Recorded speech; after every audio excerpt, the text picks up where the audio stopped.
Bonjour à toutes et à tous, c'est avec un vrai plaisir que je me retrouve parler ici au Clusif. Merci Pascal, merci Fred aussi, Missika, qui a un petit peu œuvré à ce que je viens de parler devant vous cet après-midi. L'exercice de style n'est pas évident parce que pour ceux qui n'étaient pas aux assises de la sécurité, j'ai passé mon été à écrire un petit ouvrage qui s'appelle « Secret et confidentialité à l'ère du numérique ».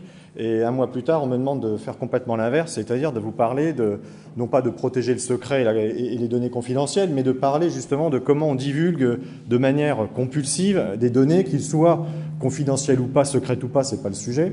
Donc l'exercice, je dois avouer, est un petit peu délicat. Mais on va y arriver.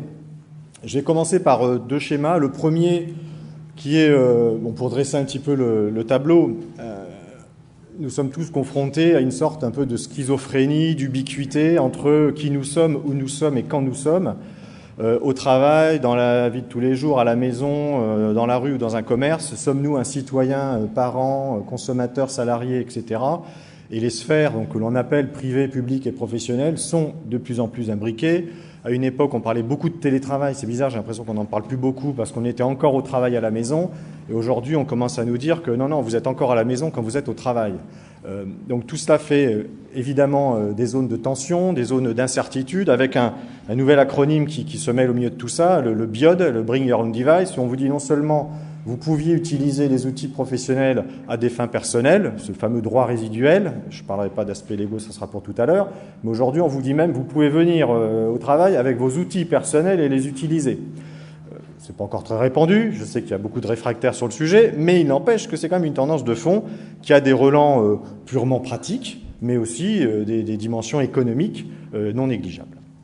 Alors évidemment, avec tous ces outils que je ne cite pas, que vous connaissez, les tweets, les Facebook, j'en passe et des meilleurs, que vous pouvez utiliser à tout moment, à tout instant.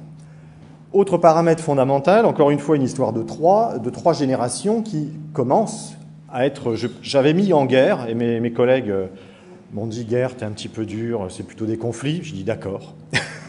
Les conflits générationnels, puisque la société est aujourd'hui confrontée à la coexistence et les entreprises aussi, deux générations qui s'appellent Baby Boomers, X et Y. J'ai une petite question quand même à poser. Y a-t-il des générations Y dans la salle? C'est notre avocate en plus. 2, 3, ouais, il n'y en a pas beaucoup. Donc, dans le contexte professionnel, mais aussi à la maison, avec les parents ou les grands-parents, il y a un conflit de générations. Des générations qui ont vécu depuis 65 ans des événements, des histoires qui ont structuré leur psychologie. Je ne suis pas psychologue, j'en ai dans mon équipe et elles sont là, mais je ne le suis pas.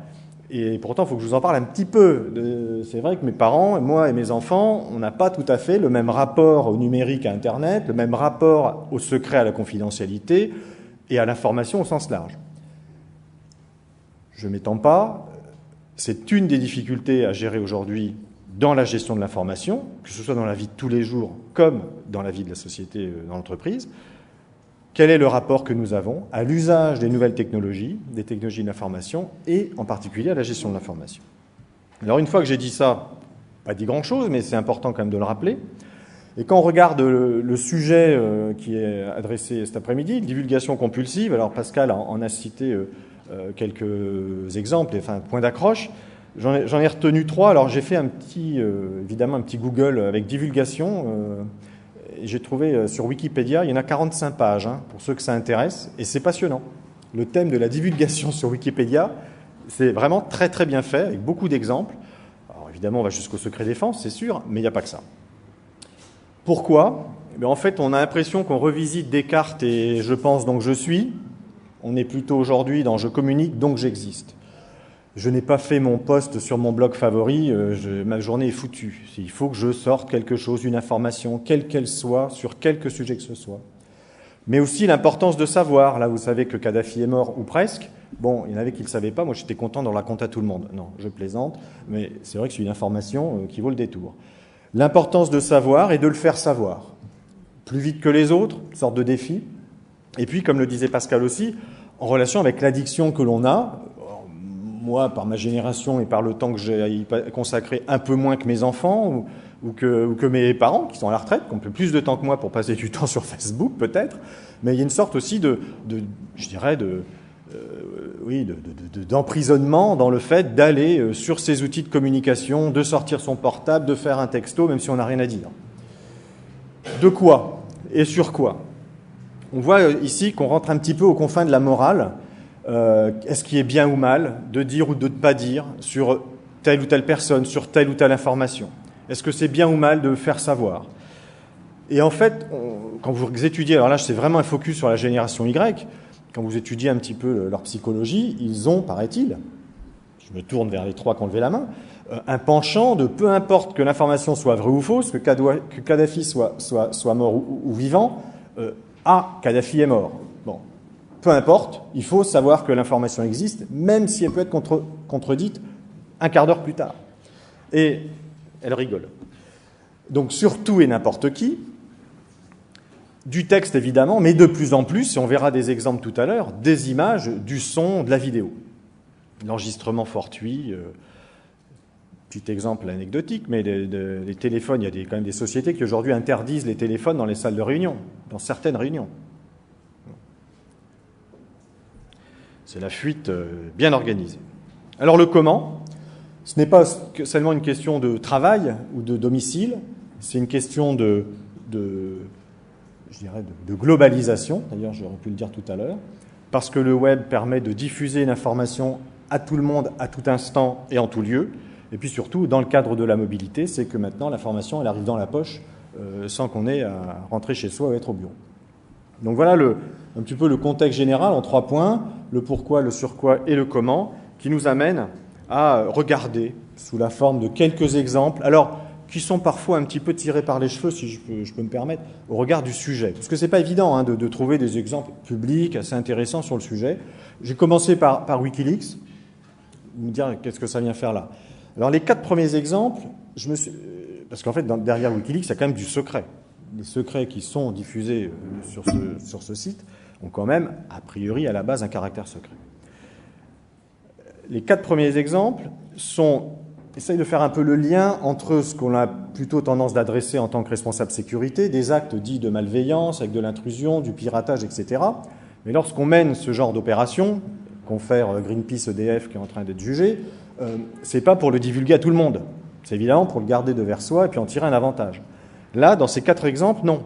Il y a une information détenue par un tiers, dont je prends connaissance, enfin sur les 2 premiers exemples, les 2 duos, mais que, en ayant acquis la connaissance, pourquoi je la garderai devers moi? Je vais le faire savoir et utiliser la caisse de résonance de Wikileaks ou d'un forum, l'exemple ou des blogs, pour diffuser des photos de stars que j'ai piratées dans leur boîte à lettres, ou pour diffuser les dossiers diplomatiques que ce militaire américain avait trouvés en Irak. Ce n'est pas forcément Apple qui est concerné par le cas du dernier prototype, mais c'est un exemple que personnellement j'ai vécu, où dans une réunion, un dernier prototype est présenté, d'un équipement télécom bien connu. Quelqu'un dans la réunion ne se gêne pas pour faire une photo et de la mettre sur Internet le soir même. Bon, pauvre gars, on n'a pas été bien long à savoir qui avait pris la photo. Donc vous voyez, encore une fois, c'est pas l'information, évidemment, c'est un prototype high-tech, je l'ai, super, je vais le faire savoir à tous mes copains. Je l'ai vu, vous voyez. Alors le dernier, ma plus belle attaque, il est assez récent, c'est un Américain qui a on va dire, mis en danger la santé de dizaines ou de centaines de patients américains d'un hôpital, qui avait préparé tout un système d'attaque informatique, y compris sur les systèmes de climatisation, l'affaire est publique, et qui, non content d'avoir préparé son affaire, a commencé à se filmer, donc là c'est la photo, c'est lui, à se filmer en train de montrer la préparation de son attaque. Tellement il était content de dire je vais faire un grand coup, on va voir après l'affaire norvégienne, mais c'est à peu près du même acabit, à part que lui il a été arrêté avant de commettre son forfait qui était de bloquer la climatisation et l'énergie électrique d'un hôpital à Dallas, qui aurait eu, vous imaginez, les conséquences que l'on peut imaginer.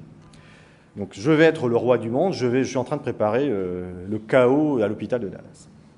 Vous voyez que là on est quand même, et c'est volontaire, à la frontière d'actes qui sont de nature intrusive, malveillante, etc., et avec cette volonté d'aller la diffuser au plus grand nombre sur Internet. Alors, 4 autres cas, dont un dont Pascal a parlé, mais il a cité, je crois, Andy Warhol sans le savoir, hein, parce que ça date de 1970, à l'avenir, chacun aura son quart d'heure de gloire, je crois que c'est ce qu'il avait dit. Là, on est un petit peu dans la même configuration. Je vais faire une, entre guillemets, bonne action, et puis ça va me rendre célèbre. Alors, je pique pas forcément de l'information, prendre la photo des sujets du bac, et puis la passer à un copain du fiston, hein, si je me rappelle bien, et puis que ça se retrouve sur Internet. L'analyse des conséquences, on en parlera après, de cet acte, c'est quand même, finalement, de faire les 20 heures, sans se rendre compte qu'on risquait, Diane en parlera tout à l'heure, autre chose que de passer à la télé. L'affaire, évidemment, des comptes d'évadés fiscaux d'HSBC en Suisse, c'est un petit peu du même acabit, sauf que là, on est un petit peu plus restreint, évidemment, dans la diffusion. Il n'empêche que ça médiatise une affaire qui fait éminemment penser à Clearstream, d'ailleurs. Hein, sur le fond, c'est à peu près même processus, pas les mêmes conséquences, évidemment. Mais ça fait penser à « j'ai accès à une information qui pourrait intéresser du monde, pourquoi je la garde vers moi? Est-ce qu'il y a eu une monétisation de l'affaire? Non, je vais le faire savoir. » Et évidemment, que ce soit des journalistes ou à Bercy, peu importe, et après la caisse de résonance des médias fait son rôle, tout cela est sorti sur la place publique. Je terminerai par Breivik, le Norvégien, où là on est vraiment dans le vomi, si vous me passez l'expression. Comme l'a dit Pascal tout à l'heure, j'enregistre une émission de télé qui sera publiée, qui sera diffusée quelques jours ou quelques semaines plus tard, et puis là je connais le résultat. Pensez donc. Ce serait quand même vachement bien. Ma gloire, c'est de dire il y a quelqu'un qui a gagné, enfin les deux finalistes, je les connais, je vais le faire savoir. La personne qui fait ça, donc ce qui était mentionné, il y a une atteinte forcément à la confidentialité. Je ne sais pas à quoi était tenu d'ailleurs contractuellement ce candidat, mais il n'empêche que pour lui, le faire savoir, c'était j'ai une information, pourquoi je la garde par moi? Je la fais savoir, je la fais connaître, évidemment à grande échelle. Et le dernier sur lequel je terminerai, alors qui est évidemment dramatique, qui dépasse largement le cadre de nos propos, mais on est évidemment dans la psychologie très dure de quelqu'un qui a des valeurs, entre guillemets, qui a un idéal, qui les promeut sur Internet pendant des mois, voire des années, puisque je crois qu'il a commencé ses histoires en 2002, de mémoire, ça fait 9 ans, pour finir quelques heures avant, alors c'est des centaines de pages d'annonces, de nouvelles croisades qu'il va lancer, etc. Bon, on y croit pas, c'est son problème, il est en prison, mais inversement, quelques heures encore avant de commettre ses forfaits, il diffusait des vidéos expliquant ce qu'il allait faire. Ce besoin de faire savoir, je vais être le héros, vous allez voir, et bon, il a été, entre guillemets, forcément un peu, mais les conséquences n'étaient pas forcément bien appréhendées. Elles sont de quelle nature, ces conséquences? Essentiellement 4. Ça, c'est du B à bas, j'invente rien. Évidemment, la gloire médiatique, parce que c'est de là dont on part en général. Évidemment éphémère. La découverte de la justice, on en parlera tout à l'heure, parfois un peu douloureuse. Des débats sociétaux qui nous ramènent évidemment aux notions de secret et de confidentialité. J'ai fait beaucoup de recherches cet été, mais je vous invite encore une fois à le lire, parce que j'ai découvert que finalement le secret, c'était peut-être certainement une des choses qui était en train de disparaître, sous des pressions multiples, variées. Est-ce que certains parmi vous, je crois qu'on est au cercle militaire, donc un petit peu de secret dans le milieu. Bon, malgré tout, on sait que la transparence, qui est une des vertus démocratiques, a peut-être atteint certaines limites, et c'est bien ça dont il faut qu'on parle à un moment donné. La vie privée. Je donne cet exemple si j'ai 2-3 minutes. Il y a un rapport parlementaire qui vient de sortir cet été sur les droits de l'individu dans la révolution numérique. 350 pages, rapport parlementaire. J'ai fait des recherches, c'est facile avec PDF. J'ai cherché le mot secret, le mot confidentialité. Combien de fois le mot secret et le mot confidentialité apparaissent dans un rapport parlementaire de 350 pages sur le droit de l'individu dans la révolution numérique? 20. Enfin, 20 chacun, à peu près. Hein. Et j'ai cherché le mot vie privée. 350 fois. Alors, pour vous donner la nature de l'enjeu dont on parle peut-être, je dis peut-être, j'en sais rien, je ne sais pas la vérité, il y a un accident. Alors, et dernier point, évidemment, la question économique. Quelle est la valeur de l'argent? Quelle est la valeur de l'argent, on se connaît. Quelle est la valeur de l'information? Quoique. Quelle est la valeur de l'information? Quelle est la valeur de la divulgation de l'information? Qu'est-ce que ça peut me rapporter? Qu'est-ce que ça fait perdre? Je prends l'exemple du bac. Divulguer un sujet de bac, l'impact économique que ça a pu créer s'il avait fallu, parce que je crois qu'ils l'ont pas fait de mémoire, faire repasser les examens, etc., etc. Ça avait un coût qui était certainement non négligeable. Je ne suis pas sûr que c'est la personne qui a pris la photo ou les photos qui aurait payé. C'était nous. Hein. Donc c'est aussi une question qu'il faut se poser de manière, entre guillemets, stratégique, l'impact économique et la valeur de l'information de ces divulgations. Alors, appréhender le problème, et je ferai la transition, je pense que je suis dans les temps, hein, largement, je pense même, la transition avec Diane Baudril, il y a des choses dont on est à peu près sûr. Bloquer, freiner, restreindre, empêcher, etc. On peut considérer que c'est voie à l'échec, et suffisamment d'exemples le montrent. En gros, je vous ferme la porte, vous passez par la fenêtre, je vous l'empêche sur votre porte PC, je prends le PDA. Bon, voilà, ça c'est facile. Réglementer et éduquer, j'ai tendance à dire, ça demeure essentiel. On est en démocratie, pareil, hein, donc on est plutôt dans l'éducatif que dans le répressif.